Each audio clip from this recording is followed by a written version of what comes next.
Okay, welcome everybody. This is a bit of a scary live stream. I hope everyone can hear me. This is the first time doing this. So, in hopefully just another couple minutes, the President of the United States, Joe Biden, who was on a wonderful vacation, I can only imagine, is going to be addressing the nation about the current fiasco that is taking place in Afghanistan. Unfortunately, this is a problem that could have been avoided, a problem that should have been avoided, and yet he let fall through the cracks. Now, to the disastrous effect, not only of this specific policy within American foreign policy, specifically within Afghanistan, but in terms of American foreign policy on the global stage, is likely to fall as a result of what's going on. So what should we expect from the president today? I think we should expect a few things. Number one, we should expect some semblance of responsibility, right? I think it was Harry Truman who famously said that the buck stops here, right? There was a sign on President Truman's desk that said that the buck stops here. Ultimately, the President of the United States is the commander-in-chief, and all responsibilities for whatever policy failures happen in the world lie with him. And given the fact that it was his decision to force the immediate withdrawal of troops from Afghanistan, the buck can only stop with him. So I'm expecting and hoping for the President of the United States to take responsibility for his actions and to say that it was indeed a failure on behalf of his government to initiate the immediate, rapid withdrawal of troops from Afghanistan. What we don't want to see is we don't want to see Bill Clinton-esque, well, that depends on how you define what is. We don't want some nonsensical BS excuse of a dereliction of duty on behalf of the president. We also want to hear, at least I hope, what exactly went wrong with the intelligence community. The president publicly, include not only the president himself, but Secretary of State Blinken, the National Security Advisor, the press secretary, all spoke about these intelligence reports that made it abundantly clear that a collapse of Afghanistan to the Taliban wasn't going to be imminent. That was about as true as my shirt being blue. And I would like to hear what exactly went wrong there. Now, we are already seeing reports, if you're following social media, we're already seeing reports of individuals on the ground in Afghanistan speaking about how the information that was relayed by the administration was patently false, simply was not true. That the mission that the troops in Afghanistan were engaged in was much more dire than what the president made it seem. So I'm hoping to have some type of clarification on behalf of the president as to what exactly he meant and how wrong he possibly was. We'd like to hear some clarification on that. We'd also like to hear an apology. I was speaking to a buddy yesterday, who shall obviously remain anonymous, who was currently is a pilot in the U.S. Air Force and was stationed in Afghanistan. I was calling him yesterday just to schmooze about life, schmooze about some work that we were working on together. And, I asked him, so like, what are your thoughts about what's going on right now? And he got emotional. And this is a tough guy. He got emotional, and he said that where he was stationed in Afghanistan, there were the local Afghanis there loved America. And he mentioned how his barber, would have a signed picture of General Petraeus up on his wall and an American flag, and they got American flags tattooed on their arms. People who loved America and who were thankful for the American presence in Afghanistan to displace the murderous Taliban. And he said to me, and now they're all dead. And that's why this matters. This, we have done a good job in Afghanistan of displacing the Taliban. We can talk about, and hopefully in a podcast later this week we can talk about how the mission therefore then morphed into some type of nation building effort and nation building efforts, as I will hopefully talk about, the United States have never had a pretty track record. But that being the case, our main objective was to ensure that Afghanistan would not become a safe haven for the Taliban, who would make it a safe haven for Afghanistan, for Al Qaeda, which is the organization that bombed the United States with airplanes on September 11th, 2001. And now, to put things in perspective, the Taliban, as of this live stream, the Taliban currently have more control of Afghanistan than they did 20 years ago, before September 11th, 2001. And so, for everyone complaining online about how this was a forever war, it definitely was not a forever war. And again, we will discuss this in more detail, not on a live stream as we await the President of the United States. It was not a forever war. It was a manageable security mission that we were on to prevent a terrorist organization from taking over Afghanistan. And now, unless we really do something, and I can't imagine what that something is. I mean, morale has been demeaned, and our presence on the world stage has been demeaned. Just today, and those of us who are interested in strategy saw this was going to be coming. Today, the Chinese threatened Taiwan, right? Which is the inevitable great power competition that's going to happen in the United States. We knew that was going to happen. Of one day, the Chinese will invade Taiwan, and so today they threatened them. Today they threatened the Taiwan, which makes sense, because what they're doing is they're capitalizing on a moment of American weakness. They're capitalizing on how they see that the United States has totally abandoned their allies and their mission in Afghanistan, and they're hoping to capitalize on that. And so they threaten Taiwan. And this is why, people say that the Pentagon is refocusing on a shift towards a great power competition, and so we should have abandoned Afghanistan a long time ago. Well, Afghanistan was part of great power competition. Number one, because it ensured that we broadcasted and we projected a sense of resoluteness and power to our enemies abroad, number one. Number two, because now a Taliban-controlled Afghanistan can become a vacuum, which will have either the Russians or the Chinese enter, therefore giving them direct access to an important region in the Middle East, neighbors with nuclear Pakistan. I mean, it would just be an absolute and total disaster, an absolute and total disaster. So again, we're going to discuss more details about all of this and what could have been done differently, hopefully later this week. But given the fact that the president is going to be speaking soon, we're just going to pause here and wait for the President of the United States to address the nation.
So we are now awaiting the remarks from the President of the United States,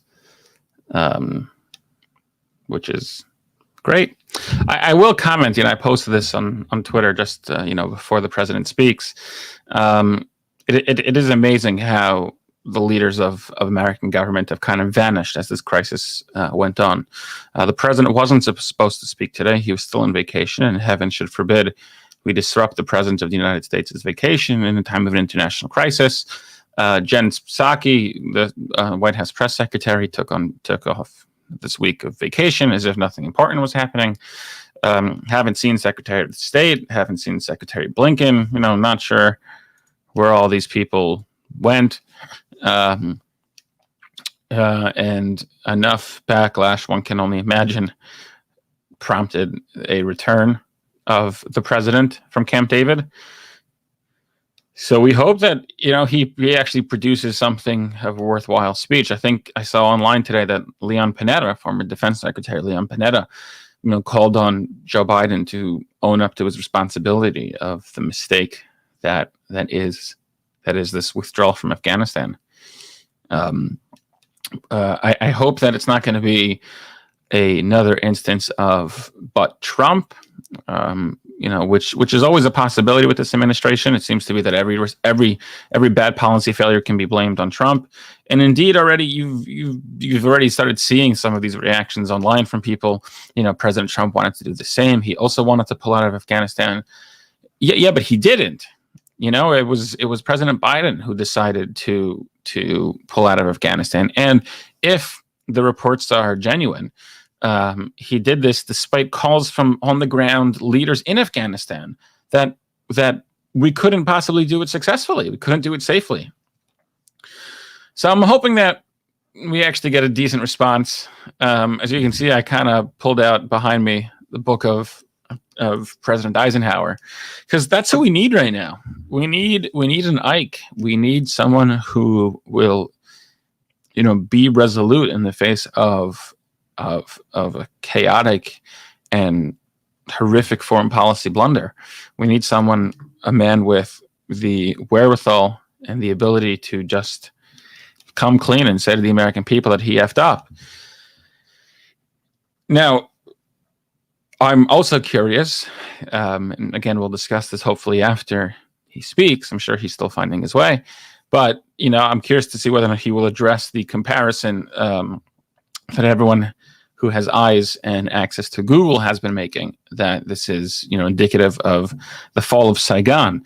You cannot possibly get two better images to juxtapose themselves than the helicopter on top of the embassy in Saigon and the helicopter on top of the embassy in Afghanistan. And for the president to say that, and for his Secretary of State to say that this is nothing like Saigon, is just asking the American people to avoid seeing what they see with their very eyes. So we're 5 minutes past the start time. I can't say I'm super surprised. This is a scary foreign policy blunder.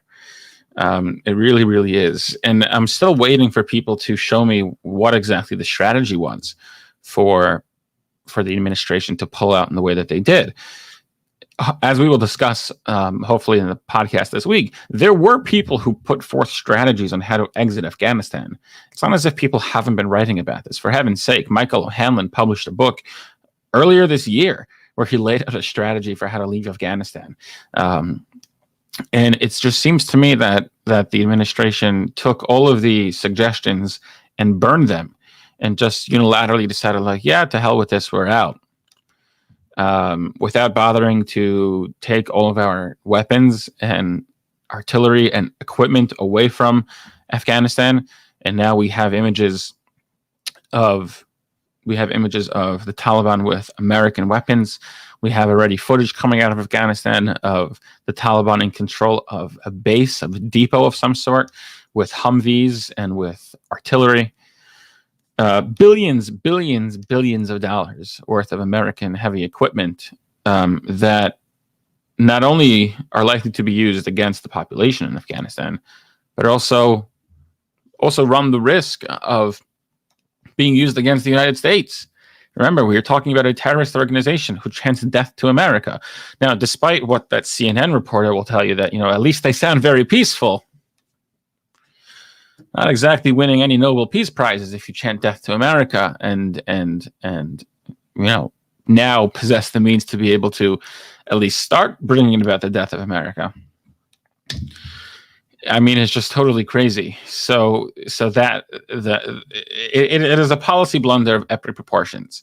And what I think is important, after all is said and done, assuming the president actually says something, we're still waiting, but I think that after all is said and done, that there needs to be some type of accountability for those responsible for so heinous and egregious an action. Where is the Secretary of Defense over the past couple of days? He's totally been missing. Where is he? Where is the Chairman of the Joint Chiefs? Where is the Secretary of State? Now, we know where the president was. He was chilling in Camp David, and then the White House Twitter account, in their brilliance, decided to publicly oust officials of the CIA in that post. If you all know the post that I'm referring to, I might be able to bring it up here at the end. They tweeted a picture of the president sitting in Camp David with the screen of the people that he was talking to. Problem is that some of those people were CIA operatives whose identity we should not have seen. So the doxing of some CIA officials, just another one of the many blunders over the past week. There's someone tweeted out that, the famous picture of President Obama with Joe Biden in the Situation Room as the raid on bin Laden was taking place. Someone noted that, as you can see, you can't see any of the screens. Everything's blurred. You're not supposed to see what the president oftentimes sees. And now to have, the doxing of American CIA agents publicly on Twitter is not a good thing by all measures. Where do I mean, it's like I'm talking about all these things that are going on, and it's like we haven't even touched the surface. Like, we haven't even began talking about the videos that are coming out of Afghanistan of people clinging onto the wheels of a C-17 transport plane and falling to their deaths as they're trying to escape Afghanistan. And how powerful and sickening those videos are. And to think that the press secretary just goes on vacation, and to think that we had to publicly pressure the president of the United States to return from Camp David, which he wasn't supposed to address this issue. I tweeted about this the other day also. When the freeze happened in Texas, right? So Senator Cruz hopped on a plane with his daughters and took him, I think it was to Mexico, right? And the world erupted of how horrible that was, and Ted Cruz is an evil human being. Now, that whole affair was nonsense for many reasons. But even if you're going to say that Ted Cruz made a mistake, he got back the same night, right? The pressure mounted upon him, and he got back. He got back to Texas. Now, why the hell he got back to Texas, again, is a story for a different day. I don't know what he could have done there. But at least he got back. Now, here we have the president of the United States, the commander-in-chief, who made the decision to withdraw troops from Afghanistan on vacation, and it takes an outrage on both sides of the aisle from policymakers and from strategists on both sides of the aisle, unless you're Nancy Pelosi, who found reason to commend the president for his actions. I don't know. It must have been 9 o'clock somewhere. It's right. It takes a public outrage to be able to convince the president of the United States to come back to the White House and address the nation. I mean, it is truly like remarkable is I guess the appropriate word, because there's so much to remark about. But it is very scary. And what hopefully, again, we're going to talk about later in the week on the podcast, is how one of the I think lessons that we have to learn, we, especially people my generation, is, my generation didn't grow up with the initial invasion of Iraq and Afghanistan. We were children. People were yelling about me, online and private messaging. Where were you talking about the Iraq war? I was 3. I was 3 or 4. So that's where I was. I was learning how to not pee in a diaper, probably.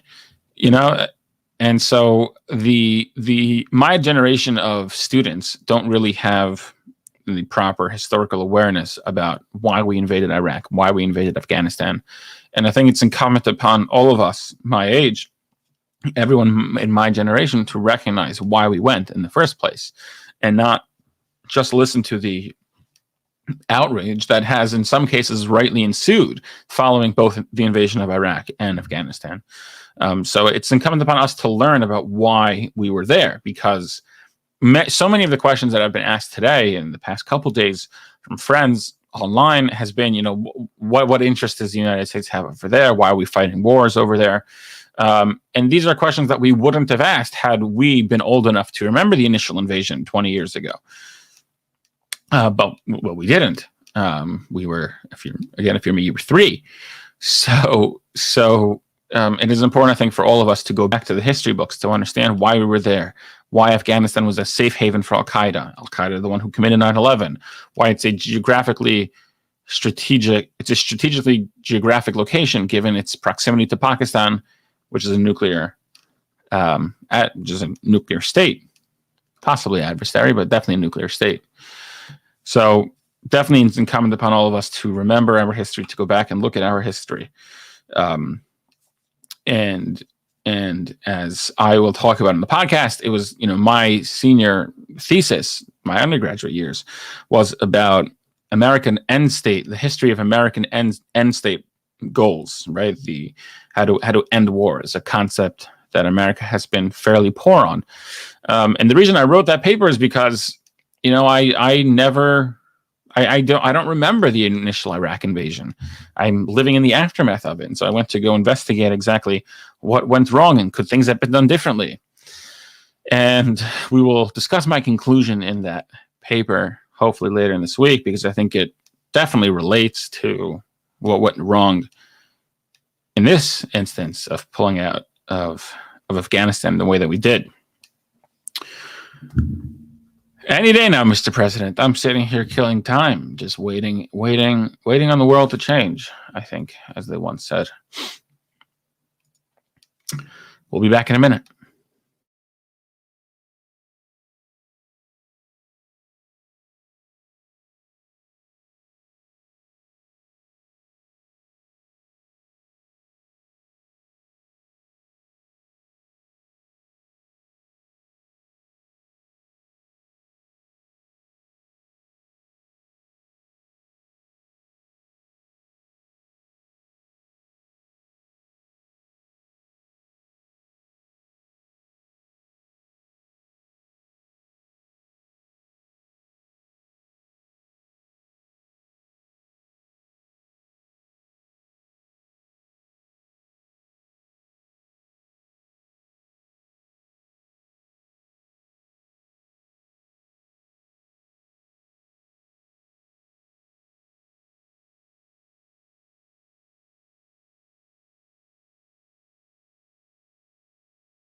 I mean, that was really insane. Let me know, please, if the audio is back in the comments before I begin. Not sure exactly what went wrong there. Still can't hear. That's horrible. Let me see what's going on. Hey, I'm back. Okay, great. So let's discuss a little bit of what might go down as one of the worst speeches in American history. So what did he do? What did we ask of him to do? Right at the top of this live stream, what did we ask the president of the United States to do? We asked him to take responsibility. We even quoted Harry Truman. The buck stops here. So the president threw in that line. He peppered in that line at the end. The buck stops with me. But if you're paying attention to the past, however long that speech was, you would have recognized that the buck stopped with him. Except it really stopped at the guy before that, and the guy before that, and the guy before that, and it stopped with the Afghans themselves because they were the ones who really screwed this up. The buck stops with me, except in every regard. It was essentially the entirety of that speech, right? He blamed, the Afghanis. They didn't want to leave. They didn't want to leave right away, right? Which is why we now have video of Afghanis clinging onto the wheels of the C-17, falling to their deaths as they try to escape Afghanistan, to escape the Taliban, but they just didn't want to leave. They weren't ready. The suitcases, the 50-pound weight limit, the whole thing. So it's truly disgraceful. He has a line there where he said, but the Taliban, they don't have an air force. Yeah, now they do. Now we got up and left. There are pictures of the Taliban taking over the Afghani helicopters and all of their aircraft. They practically took over Bagram Air Force Base. So now they have one. Now they have an air force. And what is amazing from this entire speech, it's just mind-boggling, is that what the president did, aside from passing the buck, onto anyone else, right? I mean, this really is making Clinton's, depends on what the definition of is, look like it was profound, looks like Shakespearean almost. What the president was playing off of right now is he's expecting you to be as illiterate of history as this administration is, right? What benefit did we have to be there? Why did we switch to nation building? Correct. We should not have switched to nation building, but our interest in being in Afghanistan was not an interest of nation building. So what the president could have done is return to what our original mission was, which was to ensure that Afghanistan would not be a safe haven for the Taliban, who harbored Al-Qaeda, who committed 9/11, especially within 1 month of the 20th anniversary of those acts that came out of Afghanistan. And again, he's speaking about the forever war. The last combat fatality was a year ago in March. It's not as if that this was a big deal. The percentage of the budget that we spent on Afghanistan was 1%. 1%.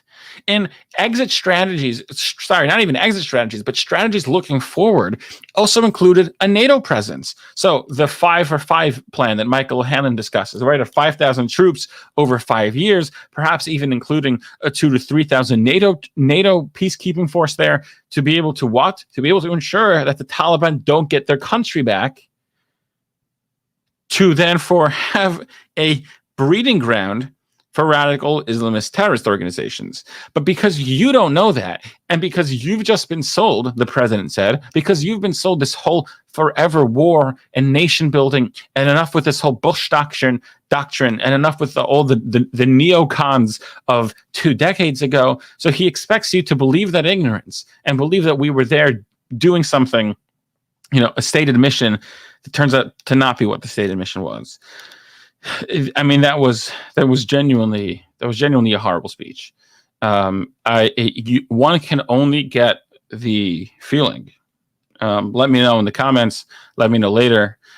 One can only get the feeling that the president wasn't briefed on what happened. Like the tone of the speech, the impression that he was giving over was like, a bit rough on the edges, but this was the right thing to happen. It almost seems as if he hasn't seen how, in the span of a day, the CNN reporters who were freely able to walk around without any hair coverings are now being forced to wear the hair coverings for fear of death and punishment from the Taliban, who have now controlled the states and who are now pressuring the news media that are in Afghanistan. He seems to not have seen the videos that we've all seen of people falling to their deaths as they try to escape on the wheels of the C-17 out of Afghanistan. He seems not to have seen the videos of them taking over all of the weapon caches, to see them posing with pictures of American weaponry. He seems to just not have seen any of that, which might make sense because he was hiding in Camp David. But it is truly despicable, and I think there needs to be accountability. If there was ever a time to seriously consider impeaching the president of the United States, we did it. We tried to do it 3 times to President Donald Trump, and I can't think, I cannot possibly. And I was critical of President Trump. I am on public record for being critical of President Trump. You can read what I've written about it. This is not a partisan matter. But if we impeach the man for a phone call with the Ukrainians, for all of these things which proved to be rabbit holes that had no basis whatsoever for genuine impeachment grounds, but if we're okay with impeaching the president of the United States for all that crap, then what are we to do when the president of the United States creates the worst foreign policy blunder in the past 50 years, perhaps the greatest foreign policy blunder in the past 50 years? Like, what else are we to do? How are we not to demand the resignation of the Secretary of State, the National Security Advisor? You know, and after a speech like this, when the president really is begging you not to see what you see, not to hear from the people on the ground there, not to hear from the troops there, who've been speaking out about how dangerous the situation is, right? The president doesn't want you to know that. So here's my question. This is the man that we've now charged with being probably the first administration to enter into great power competition. This is the person, and this is the staff. Forget the person. This is the staff. This is the cabinet that we're really confident in can deal with a Chinese invasion of Taiwan, that can deal with a Chinese capture of the island in the South China Sea. This is the administration that we believe can deal with a revisionist and expansionist Russia, who has hopes to unite all Russian speakers under the Russian flag, under the flag of Mother Russia. This is the administration that we've entrusted to deal with great power competition. This is the administration that we've entrusted to deal with the first period in American history since 1945, where genuine nuclear war, albeit limited nuclear war, is actually on the table. Right? We trust at this point in time. Do we really trust Jake Sullivan, the National Security Advisor, again? After all of his blunders back during the Obama administration? Do we really trust Secretary of State Blinken at this point? I'm asking seriously. Now, again, I know that I'm fired up about this because this is what I do now, and this is what I hopefully will do for a living: strategy and foreign policy. And it's just sickening to see how badly the United States can botch something that didn't have to be botched. Then pass the blame onto everyone but the president himself, blame the Afghanis, blame President Trump, and somehow we're supposed to sit here okay when great power competition between with two other nuclear rivals just starts to happen for our very eyes. Today is a sad day. Today was a sad day in American foreign policy. The days of when presidents gave speeches that resonated throughout our hearts and minds, like the speech following the Pearl Harbor attacks of a day that will live in infamy, apparently those days are no longer. Apparently those days are no longer. And that is truly sad. It is sad and it's scary. We ought to demand better on behalf of our administration, demand better on behalf of our public leaders and those who we've entrusted with our safety and with ensuring our interests abroad. We have to demand better. And I am not going to get into whether or not you voted for him, you didn't vote for him. I'm talking about how the fact that currently he's our president, this is our administration, we ought to hold them accountable. And if you're as worried about the geopolitical climate as I am, then I would expect there to be a bipartisan call from the citizens for a change in personnel. Because I don't think we can trust the current people in charge now with the safety and security of the United States of America. We're going to end the broadcast here, coming close to an hour. This is the first time I've ever done this. I hope it turns out okay.